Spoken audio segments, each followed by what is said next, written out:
it's Alexis. Um, so we just got back from the pool. We got to go to the pool 3 times this weekend, so that was really nice.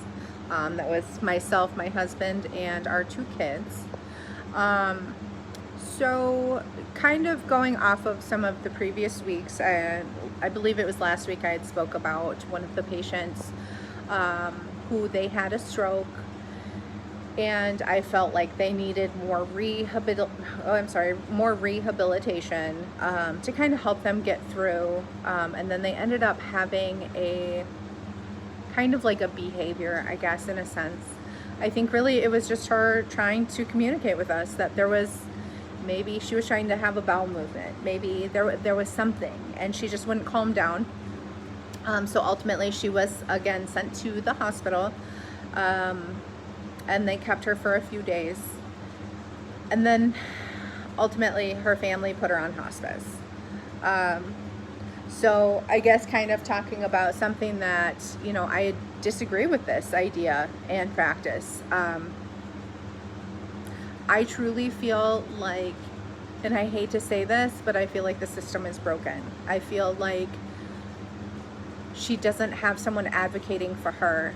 I feel like if she's sitting there at a table, that she could be sitting with those pedals to just use her legs to try to, there's something there. I feel like there just needs to be more mental health, more physical therapy, just more. And I feel like the people, like Big Farm and the big people who own the companies and such, the hospitals and so on and so forth, they don't allow for there to be enough to make the people better. And ultimately it's, now this patient is on dilaudid lorazepam and is just being,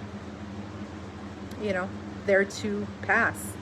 And ultimately, I was looking at her vitals, and her vitals were good.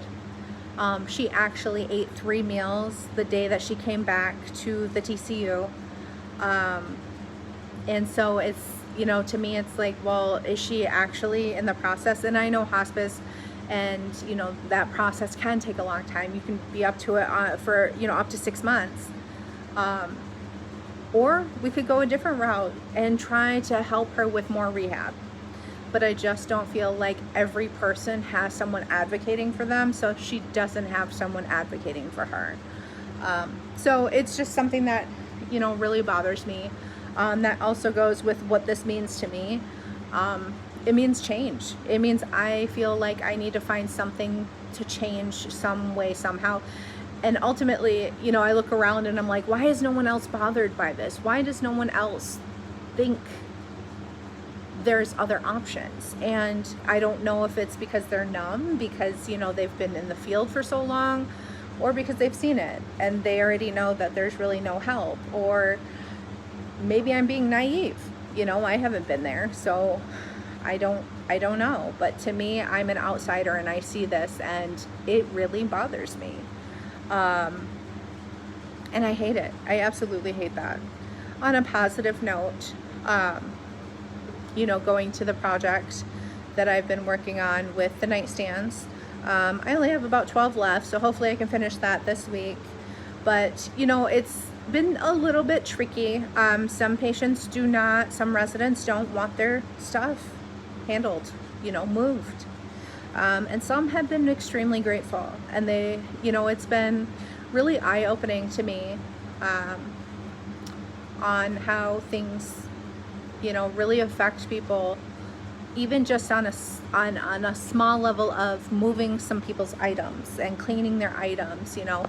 Oh, don't throw my stuff away, that's my past. And of course I would never do that, but to them, they don't know. Maybe they can't see, or maybe they don't understand what I'm supposed to be doing. So hopefully with these last 12 to 14 that I have finishing up this week, that they're positive, and I'm hoping things kind of go up for this patient who had the stroke.